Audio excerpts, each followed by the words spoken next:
भाई इस वीडियो में बताई गई सारी स्टेप्स को फॉलो करने के बाद आपका लॉस का चांसेस बिल्कुल जीरो होने वाला है। तो प्लीज़ गाइज इतना गारंटी देकर कह दूंगा, जितना मैंने बोला है ये प्योर गारंटेड है भाई। बस चाहिए मुझे क्या कि आप भाई वीडियो को पूरा वॉच करो, ठीक है।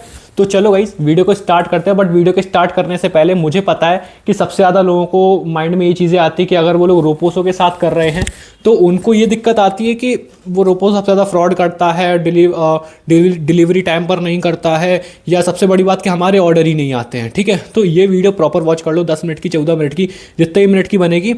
ये टाइम आपने निकाल लिया, मैं गारंटेड हूँ, मैं गारंटेड हूँ अपनी तरफ से कि भाई गारंटी देकर बोल दिया आपको कि लॉस तो हो ही नहीं सकता, ब्रेक इवन निकलेगा, उससे ऊपर ही निकल जाएगा, ठीक है। फेक आरटीओ भी आते हो, सब सुधर जाएगा, ठीक है। आपको उससे कुछ मतलब नहीं रहेगा कि भाई रोपोसो फ्रॉड कर रहा है, क्या कर रहा है, हट छोड़ो, सब कुछ बेकार है। इस वीडियो को पूरा वॉच करो। कैंपेन का प्रॉपर बताऊंगा, दिखाऊंगा स्क्रीन पर। अभी मैं वही स्टार्ट कर रहा हूँ, उसी का मैं देख रहा था, रिसर्च कर रहा था कि आप लोगों को क्या चीज़ें मैं डिटेल गाइड में कर सकता हूँ, क्या चीज़ें मैं आपको बता सकता हूँ।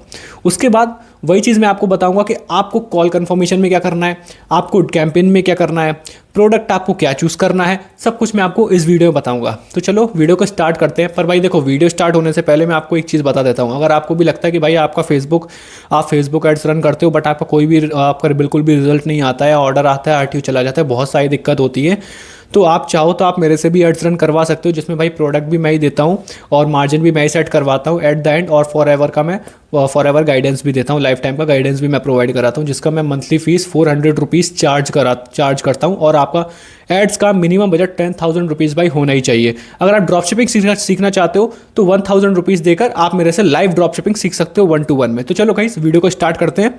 अब मैं दिखाता हूँ कि क्या चीज़ ऐसी हो। सबसे पहले मैं कैंपेन का काम कंप्लीट कराता हूँ, तो इसको मैं पहले यहाँ पर लगा लेता हूँ। मैं देखो प्रॉपर ट्रांसपेरेंसी रखूंगा। कोई बंदे आते हैं कमेंट करते हैं तुमको तो भाई फालतू वीडियोस बनाते हो, तुम ना एडिट करते हो ना कुछ। देखो भाई एडिट करने से बहुत सारी चीज़ दिमाग से निकल भी जाती है, और हाँ मेरे पास इतना टाइम नहीं है कि भाई इसको मैं प्रॉपर ढंग से एडिट करूँ। इस वजह से भाई लोगों को ट्रस्ट होता है कि वो लोग एक मतलब फुल ट्रांसपेरेंसी के साथ एक वीडियो देख रहे हैं, ठीक है। तो चलो आओ दिखाता हूँ मैं आपको प्रॉपर तरीके से। ये देखो गाइस, सबसे पहले अपने कैंपेन को आपको मतलब ऐसा सेटअप कर लेना है प्रॉपर तरीके से। आपको क्या क्या चीज़ें ऑन रखनी है, क्या क्या चीज़ें ऑफ करनी है, मैं आपको बता देता हूँ। इस चीज़ देखो, ये सब चीज़ें मैं आपको क्लास में ही बताता हूँ कि इसका काम क्यों करना है, बट मैं आपको ऊपर से बता दे रहा हूँ आपको क्या चीज़ सेलेक्ट करनी है, क्या चीज़ नहीं करनी है। देखो जैसे कि एडवांस प्लस कैटलॉग एड्स, इसको हमेशा ऑफ रखना। आपका एड स्पेंड जो होगा वो बहुत तेज़ी से होगा, इसमें आपको बहुत दिक्कत आएगी, ठीक है। फिर बात आती है, कई सारे यूट्यूबर्स आपको बोलते होंगे campaign budget, ad set budget लगाने को, बट मैं आपसे बोलूँगा कि आप हमेशा कैंपेन बजट ही लगाना, ठीक है गाइस। मैं आपको कभी एड सेट बजट के लिए नहीं बोलूँगा, ठीक है। एक फ्रेश कैंपेन बनाओ। फिर उसके बाद बात आती है अपना न्यू सेल्स एड सेट, ठीक है। तो न्यू सेल्स एड सेट पर आ जाने के बाद यहाँ पे आपको मेन काम करना है। अभी फेसबुक ने क्या किया हुआ है, अपना देखो सबसे पहली बात, कन्वर्जन लोकेशन, वेबसाइट सेलेक्ट करना, परफॉर्मेंस गोल, इनकी मैक्सिमाइज नंबर ऑफ कन्वर्जन ही रखना। मैक्सिमाइज नंबर ऑफ कन्वर्जन में है नहीं, यही चीज़ है, increasing the number of conversion. दूसरा अपडेट आया होगा। क्रिएट पिक्सल को पिक्सल में क्रिएट करने के लिए आपको इसमें क्या करना है, आपको परचेज से कनेक्ट कर देना है इसको, ठीक है। फिर आपको टाइम 12 बजे का काट के फेसबुक ने 3 बजे का कर दिया, तो आपको इसको 3 बजे का ही कर देना है, ठीक है। फिर उसके बाद आपको क्या करना है, ऑडियंस टारगेटिंग, ठीक है। लोकेशंस वाला ऑप्शन तो आपको आरटीओ हटा ही देना है, वो तो बहुत नॉर्मल सी चीज़ है। फिर ऑडियंस वाले जगह पर आपको क्या करना है, जहाँ पर आपको एज टारगेटिंग भी करनी है, यहाँ पर भी डिटेल टारगेटिंग करनी है, ये सब चीज़ें करनी है।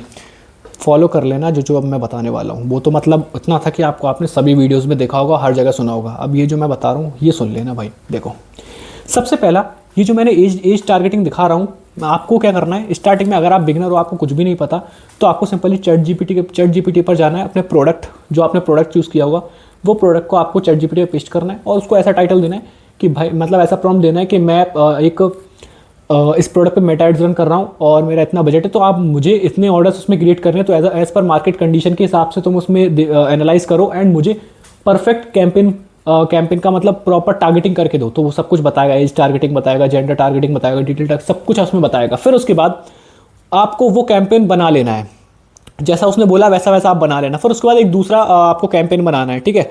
आपको दूसरा कैंपेन बनाना है और दूसरे कैंपेन दूसरा बनाना है, और चैट जीपीटी को दोबारा से प्रॉम्प्ट देना है कि अब मुझे इससे भी बेस्ट टारगेट करके दो। तो उसमें वो क्या करेगा, आपको ज़्यादा से ज़्यादा ब्रॉड टारगेटिंग देगा। नैरो टारगेटिंग जितनी भी होंगी वो सारी हट जाएगी हमेशा। भाई मैं आपको एक एग्जाम्पल देता हूँ, इसको प्लीज़ अप्लाई करना, आपका बहुत अच्छा प्रॉफिट निकलने वाला है। हालांकि मैं पर्सनल स्ट्रेटजीज तो यहाँ पे अपनी नहीं बता सकता, बट मैं आपको एक ज़रिया ज़रूर बताऊँगा कि यहाँ से आप अच्छा खासा प्रॉफिट जनरेट कर सकते हो। जैसा मैं क्या बता रहा था कि हाँ, आपको हमेशा क्या करना है, आप जैसे कि मैं एक एग्जांपल देता हूँ, एक रोलेक्स की वॉच है, ठीक है, या एक टाइटन की वॉच है। आप रोलेक्स को टारगेट करते हो तो रोलेक्स वाली ऑडियंस रोलेक्स की वीडियो देखेगी, टाइटन को टारगेट करते हो तो टाइटन वाली ऑडियंस जो होगी वो टाइटन को देखेगी, ठीक है। आप टेस्टोन को टारगेट करते हो, सीको को टारगेट करते हो तो उनकी ऑडियंस उनको वॉच करेगी। अगर आप यहीं इसी कंडीशन में लग्जरी वॉचेस को टारगेट करते हो तो वहां पर क्या होगा, जितने भी आपने रोलेक्स और ये सब आपने टारगेट करे होंगे ये एक ही चीज में आ जाएंगे, सारी ऑडियंस एक बन जाएगी। यानी कि उनकी जो ऑडियंस कम थी वो सारी ऑडियंस मिलके एक लग्जरी वॉच वाली ऑडियंस में आ जाएंगी। तो वहां पर आपका क्या होगा, एड स्पेंड कम होगा और आपका ज्यादा से ज्यादा रिजल्ट निकलने के चांसेस भी रहेंगे, ठीक है। और जितना ज्यादा आप इंटरेस्ट बिहेवियर टारगेट करोगे उतना ही ज्यादा आपको प्रॉब्लम आने वाली है, ठीक है गाइस। अब ये चीज़ मैंने आपको बताई। और एज टारगेटिंग हमेशा याद रखो, 45 से तो नीचे ही रखो, ऊपर मत रखो, 18 से हमेशा ऊपर रखो। लोग बोलते 20, 21, 22, ठीक है 19, 20 कर दो, बट उससे भी ज़्यादा ऊपर मत करो कि ज़्यादा दिक्कत आए। ये सारी चीज़ें कंप्लीट हो गई। आपको क्या करना है, आपको ऐसी चैट जीपीटी से बोलते जाना है कि इससे ही बेस्ट दो, इससे ही बेस्ट दो। आपको ऐसे 4 कैंपेन बनाने हैं, ऐसा नहीं कि एक कैंपेन में अलग अलग एड सेट बना ली। तो ये चीज़ मत करना, मैं इसमें बिल्कुल बताने वाला नहीं हूँ वीडियो में कि कैसा क्यों करना है। इसका ही बहुत बड़ा रीज़न है।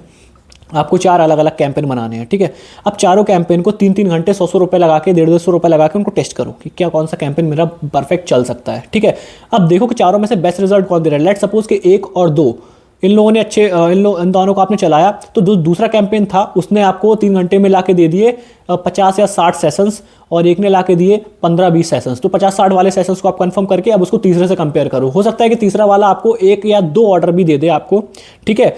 और हो सकता है कि चौथा वाला आपको बिल्कुल रिजल्ट ना दे। तो इस कंडीशन में आपको तीसरा वाला फाइनल करके उस पर ही आपको पैसा लगाना है। और हमेशा याद रखो, एक कैंपेन अगर नहीं चला तो पेशेंस रखो, दूसरे कैंपेन पर मतलब सेम कैंपेन पर दोबारा पैसा लगाओ। एक कैंपेन मतलब आप अगर ये सोचो कि मैं एक कैंपेन लगा रहा हूँ, ठीक है, नहीं चला हटा दूसरा बनाओ, नहीं चला तो हटा दूसरा बनाओ, इस कंडीशन में आप बहुत ज़्यादा गलती करते हो, बहुत बड़ी गलती करते हो। यहाँ पर आपका पैसा बहुत तेज़ी से लॉस होता है। तो जैसा कि मैंने आपको बताया कि आपको टारगेटिंग इसी तरीके से करनी है जैसा जैसा मैंने आपको इस कंडीशन में बताया। अब मैं इसको टिका देता हूँ। अब मैं आपको एक्सप्लेन करता हूँ। जब इसमें देखो, इतना अगर आप फॉलो करोगे तो मुझे पता है कि आपके ऑर्डर्स अच्छे खासे आ जाएंगे। अब बात आती है ऑर्डर आने के बाद, अब रोपोसोन को करेगा फेक आरटीओ। तो फेक आरटीओ करने के लिए आपको कॉल कंफर्मेशन करनी पड़ेगी। अरे भैया मैं तो कॉल कंफर्मेशन करता भी हूँ तो भी मेरे आरटीओ चले जाते हैं, इसका तो कुछ उपाय बताओ। सुनो मेरी बात, आरटीओ तो भी जाएंगे, आप कॉल कंफर्म करोगे। कॉल कंफर्मेशन में आपको करना क्या है, इसमें आपको 4 स्टेप्स में कॉल कंफर्म करने हैं। आपको टाइम देना पड़ेगा, 4 स्टेप्स। ध्यान से सुनना मेरे भाई, मैं आपको दोबारा से बोल रहा हूँ, पेशेंस है। 14-15 मिनट की वीडियो देखने का तो ही आप ड्रॉप शिपिंग में प्रॉफिटेबल हो पाओगे, वरना आप बिल्कुल भी प्रॉफिटेबल नहीं हो पाओगे। 4 स्टेप्स। फर्स्ट स्टेप, जहाँ पर आपको कस्टमर से कॉल करके भी पूछना है, सर आपने ये प्रोडक्ट आपने ऑर्डर किया हुआ है क्या, इसको कंफर्म कराना है। हाँ जी, इसको कंफर्म कराना है, ठीक है। अब आप पहला स्टेप्स क्रॉस कर चुके हो, अब आए हो अपने दूसरे वाले स्टेप पर, ठीक है। तो दूसरे वाले स्टेप पर आ जाने के बाद यहाँ पर आपको क्या करना पड़ेगा, यहाँ पर आपको देखो, आपने जब पहले स्टेप में कॉल कंफर्म किया, आपने कस्टमर से कंफर्मेशन ली, आपने उस टाइम पर कॉल मतलब ऑर्डर को कंफर्म नहीं करना है रोपोसो से। समझो मेरी बात को, आपको रोपोसो से ऑर्डर को कंफर्म नहीं करना है उस टाइम पर। आप दूसरे दिन उसको दोबारा कॉल करोगे। दोबारा कॉल करने के बाद आप पूछोगे, सर आपका जो पार्सल था वो शिप हो चुका है, मतलब शिप होने जा रहा है, मतलब शिप हो चुका है। आप चाहो तो उसमें कोई अपग्रेड करा सकते हो। अपग्रेड कराने का मतलब कुछ भी अपडेट कर सकते हो, जैसे कि आप चाहो आप अपना नेम चेंज कराना चाहो, एड्रेस चेंज कराना चाहो। हो सकता है कि वो अलग टाउन में शिफ्ट हो गया हो सकता है कि वो उस एरिया में ना हो सकता है कि वो उस चीज़ को भूल भी गया हो। क्योंकि फ्लिपकार्ट, अमेजॉन, मिंत्रा, मीशो इन सबसे ऑर्डर प्लेस करोगे तो ये एप्लीकेशंस हैं, लोगों को ध्यान रहती हैं। अगर आप इसी कंडीशन में सोचो कि भाई अननोन वेबसाइट से ऑर्डर किया था, ठीक है भाई, तो मतलब मैं वही चीज़ बता रहा था कि कोई भी मतलब वेबसाइट से करोगे तो कोई नहीं मानता, ठीक है। तो आपको सिंपल एज दैट कि यही चीज़ फॉलो करनी है कि आप उनसे बार बार उनको याद दिलाते रहो कि भाई उन्होंने कुछ ऑर्डर भी प्लेस किया था। तो सेकंड पर आपको यही सेकंड स्टेप पर आपको यही चीज़ करनी है कि उनसे आपको बोलना, मतलब आपको उनसे बोलना है कि आपका जो पार्सल था वो शिप हो चुका है, आपको कुछ अपडेट कराना है, जिसमें आप अपना एड्रेस अपडेट करा सकते हो, आप अपना कुछ भी अपडेट करा सकते हो अपना। तो फिर वो बोलेंगे हाँ जी मेरे को अपडेट कराएं तो अपडेट कर देना, और नहीं बोले वो बोलते ठीक है आप कंफर्म कर दो, तो आपका सेकंड स्टेप भी क्लियर हो जाएगा। और इस स्टेप पे क्लियर होने के बाद तो भाई आपको बहुत शांति मिलेगी, क्योंकि यहाँ से अब कस्टमर को चाहिए होगा ऑर्डर, मतलब कस्टमर की साइड से तो अपन कंफर्म हो जाएंगे, ठीक है। अब बारी आती है, देखो ये चीज़ कंफर्म हो गई। अब दूसरे दिन आपको उसको मैनुअली कंफर्म भी कर देना है, ठीक है। अब तीसरे दिन आपको उसको, तीसरे या चौथे दिन आपको उसको दोबारा कॉल लगाना है, ठीक है। सर आपका जो पार्सल था वो आपके एरिया में आ चुका है, आपको 1 से 2 दिन के अंदर आपकी डिलीवरी मिल जाएगी। ये आपको नहीं पता कि उसके एरिया में गया या नहीं गया, बस आपको एक मन बहलाने के लिए आपको ये चीज़ बोलनी पड़ेगी कि जिससे कस्टमर को पता रहे कि हाँ आपने उसका पार्सल, मतलब कस्टमर ने आपका पार्सल, आपका प्रोडक्ट ऑर्डर किया हुआ है, ठीक है। तो आपने ये चीज़ कॉल करके कंफर्म करी। फिर ये है डे 4, मतलब डे 4 नहीं, जिस दिन आउट फॉर डिलीवरी के लिए निकलेगा तो भाई कस्टमर के पास, सभी कस्टमर्स के पास, उनके पास एक नोटिफिकेशन जाता है कि आपका डिलीवरी एजेंट ये है, डिलीवरी एजेंट का नंबर ये है और आपका इस कुरियर पार्टनर से आपका डिलीवर हो रहा है आपका प्रोडक्ट, ठीक है। तो उस कंडीशन में आपको कस्टमर से ये बोलना है कि सर देखो आप आज आपका पार्सल डिलीवर हो रहा है, तो आपको एक नोटिफिकेशन आया होगा, मतलब 10-12 बजे करीब लगाना, तो उससे पहले नोटिफिकेशन आ गया होता है, तो उसमें आपको डिलीवरी एजेंट का नंबर होगा। एंड सर हम लोगों ने थोड़ा बात करी तो डिलीवरी एजेंट वहाँ के थोड़ा ऐसे है कि वो कॉल, मतलब वो डिलीवर करने को रेडी नहीं हो रहे हैं क्योंकि उनके पास उतना टाइम नहीं है। आपको बस उनको ऐसा थोड़ा बातें बनानी पड़ेंगी, ठीक है। तो आपको उनको, जब उनका कॉल आए तो आप ये बोलना कि भाई मेरे को डिलीवर कर दो, क्योंकि वो लोग इस कंडीशन में डिलीवर नहीं करते, क्योंकि कुछ लोग क्या होता है कि जो लोग अदर पार्सल मंगाते हैं आ कुछ और जाता है, बट यहाँ पर आपको अपने अब इस कंडीशन में आपको क्या करना पड़ेगा, आपको खुद को एक प्रोफेशनल दिखाना पड़ेगा कि भाई मैं, मतलब आप एक कंपनी रन कर रहे हो, आप एक एम्प्लॉय हो या आप कुछ ऐसा हो, आप कुछ ऐसा, आपको कुछ अपने तरीके से जताना पड़ेगा। ये चीज़ आपने बताई, फिर आप बोलोगे कि भाई तुम डिलीवरी बॉय को बोलो कि वो आपको डिलीवर कर जाए, और फिर रिफंड पॉलिसीज़ के बारे में भी समझाना उसको, जिससे भाई वो कंफर्म हो जाए। तो जब वो डिलीवरी बॉय को खुद बुलाएगा तब भाई डिलीवरी बॉय आएगा, क्योंकि इसमें इस कंडीशन में रोपोसो फ्रॉड नहीं करता, इस कंडीशन में भाई डिलीवरी बॉय डिलीवरी नहीं करती, क्योंकि रोपोसो का पर्सनल कोई ऐसा लॉजिस्टिक कुरियर पार्टनर नहीं है, ठीक है, जिससे वो खुद से डिलीवरी करवाए। वो खुद डिलीवरी सर्विस फ्लिपकार्ट और अमेज़ॉन के थ्रू ही कराता है। इस कंडीशन में बहुत सारी प्रॉब्लम्स हम लोगों को देखने को मिलती हैं। सो गाइस, ये सारी स्टेप्स फॉलो करने के बाद तुम डेफिनेटली भाई प्रॉफिट में आओगे। बस इस स्टेप्स को फॉलो करना, बस, और कुछ भी नहीं। सो गाइस, आज की इस वीडियो में बस इतना ही था। अगर वीडियो पसंद आए तो प्लीज़ चैनल को सब्सक्राइब कर देना और वीडियो को प्लीज़ एक लाइक कर देना। अगर आप चाहते हो मेरे से एड्स रन कराना तो आप मेरे से भी एड्स रन करा सकते हो। मंथली मेरा चार्जेस 4000 रुपीज़ रहेगा, जिसमें मैं एड्स प्रॉपर मैनेज करूंगा, एंड जो भी मैं आपसे मैं जो भी पैसा लूँगा वो प्रॉपर एग्रीमेंट के साथ लूँगा, ठीक है, जिससे आपको भी ट्रस्ट रहेगा और मेरे लिए भी सेफ्टी रहेगी और आपके लिए भी सेफ्टी रहेगी, ठीक है गाइस। सो मिलते हैं नेक्स्ट वीडियो में, तब तक के लिए till then take care, bye bye.